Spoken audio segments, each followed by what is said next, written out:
Lord of the Mysteries. Chapter 272. Observing each other.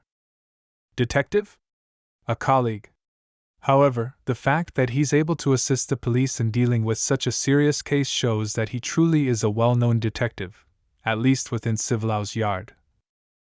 Isn't the serial killer involved in devil worship supposed to be handed over to the Nighthawks, mandated punishers, or the machinery hive mind?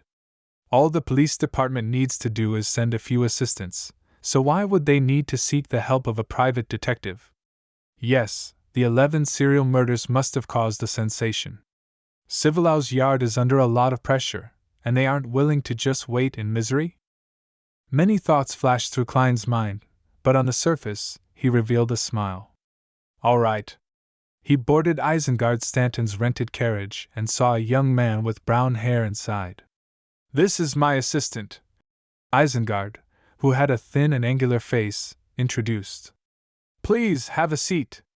He didn't close the carriage's door, nor did he let the carriage driver drive the horse forward to show that he meant no harm. Klein deliberately sat down uneasily and asked worriedly, "What would you like to talk about, Mr. Stanton?" Isengard took out a dark pipe and said, "I want to know what you've learned from following Ma'am Lopez. Did you hear or discover anything? I'm also a detective, and you should know that we have confidentiality agreements in this business." Klein deliberately replied as though he was in a dilemma. "I'm asking you on behalf of Civilhouse Yard. This has nothing to do with a confidentiality agreement." Isengard rubbed the pipe with his thumb. "A pound, How about 2 pounds? Having learned a lesson from the previous incident with Massault, together with the fact that there was no need to keep it a secret, Klein replied without hesitation. "Sure." "All right." Isengard smiled and took out 2 one-pound notes from his pocket. Klein acted as though he was recalling something before frankly saying, "We only heard one sentence. Ma'am Lopez attempted to order her subordinates to tell Capim that he's not to send anyone over in the next few days." "Capim?" Isengard nodded, seemingly enlightened. "Got it. You know Capim?" Klein didn't hide his surprise. Isengard handed the notes over and said with a faint smile, "He's one of the most controversial magnates in Sherwood Borough. In Backlund, innocent girls often go missing along deserted streets, and after a long time, they might be chanced upon in all sorts of legal or illegal brothels.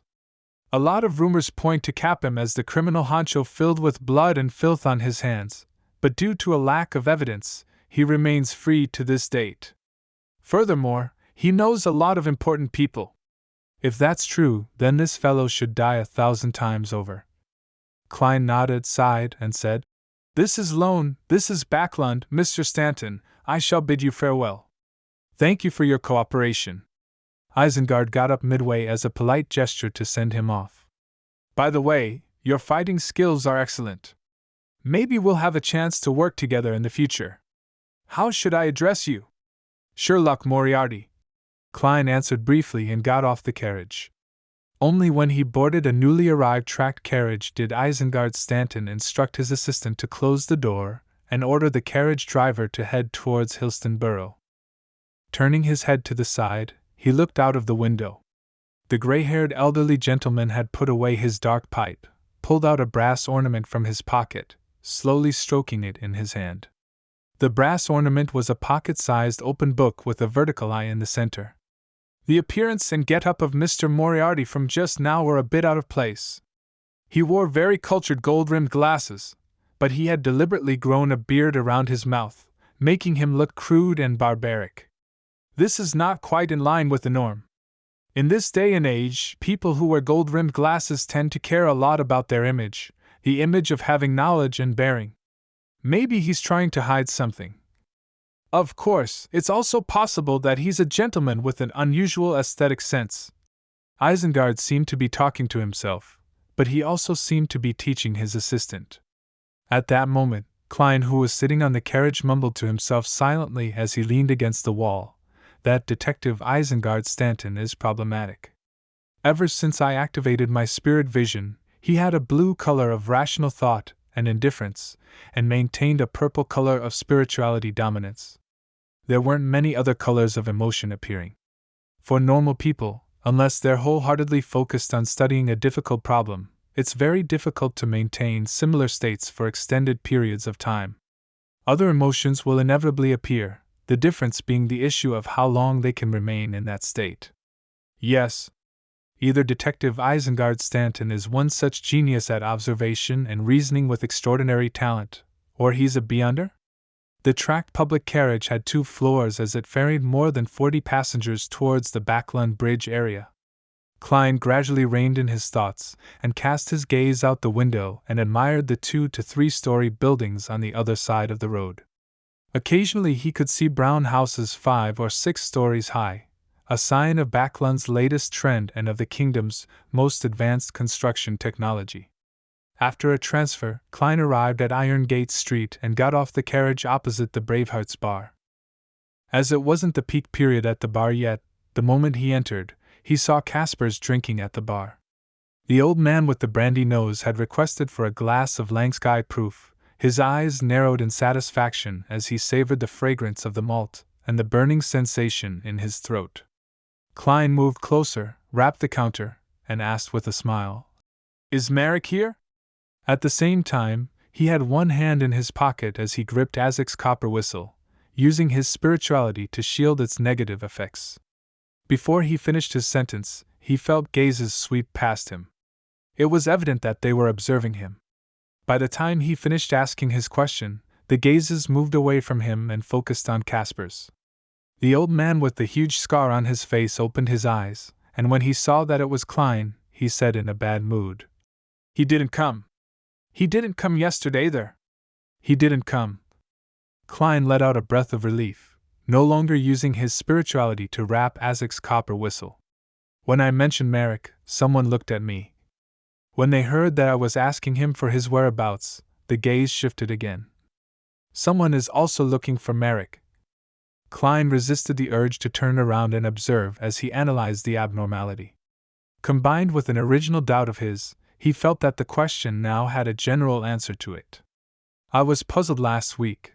Why would a Sequence 5 Miss Bodyguard accept a 3-day protection mission for £1,000?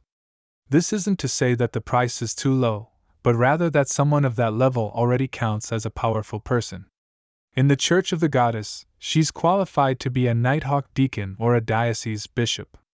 If she can gain the favor of a holy artifact, she can even compete for the position of an archbishop or a high-ranking deacon.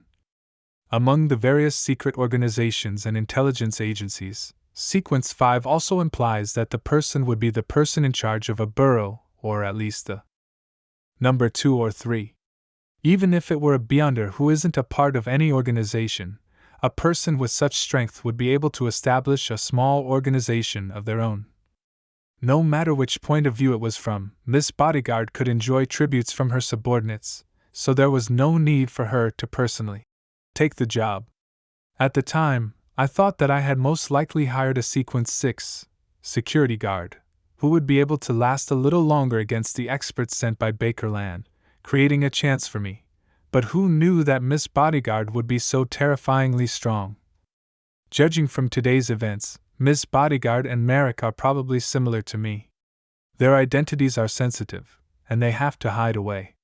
Yes, their situation might be even worse, and they have to constantly worry about being hunted down. TCH, to be able to hunt Miss Bodyguard, even if that organization doesn't have any high-sequence beyonders, they must have some holy artifacts or multiple Sequence 5 members. Of course, this is just my hunch. Perhaps it has to do with the exposure of Merrick as a beyonder, and he's now targeted by the Machinery Hive Mind Squad. After some thought, Klein said with regret, "Is that so? I was planning on playing cards with him." Upon hearing something that didn't match Klein's usual manner of speech, Caspers was alarmed. He didn't look around either, but chortled and said, "I'll be having a card game tonight. Texas, do you want to join in?" "No, I just want to play till dinner." "Sigh, I think I'll just head home." Klein sighed and left the Bravehearts bar without even ordering anything to drink. He had intended to ask Caspers about other beyonder gatherings, but in that situation, he carefully abandoned the idea. In fact, He could have gone to a card room or some relatively sealed area to talk with Caspers, but just to be safe, he decided to wait until next time. Klein was in no hurry to return home. Instead, he went to the one-bedroom apartment he rented in East Borough and started divining above the gray fog to confirm that no one was following him. After easing his mind, he reached Minsk Street before it was completely dark and found all sorts of subscribed newspapers crammed into his mailbox. I was in a hurry to leave today, so I didn't even have time to read it. At the Quelag Club, I had a good meal after shooting practice and took a nap, before being forced to play a few tennis matches with Talon.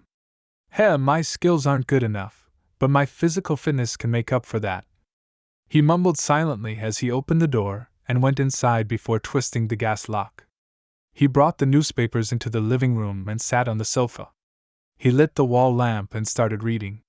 Klein first read through the Backlund Morning Post and immediately flipped to the 5th page and saw an advertisement. It was an advertisement for the Ernst firm's purchase of goods.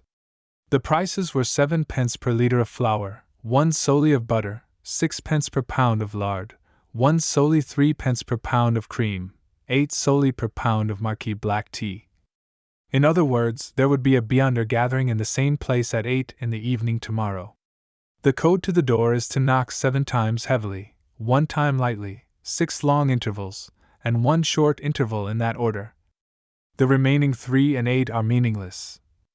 Klein interpreted the content, leaned back against the sofa, and began to look forward to the gathering tomorrow evening. He wanted to sell some formulas to see if he could buy the corresponding ingredients or items.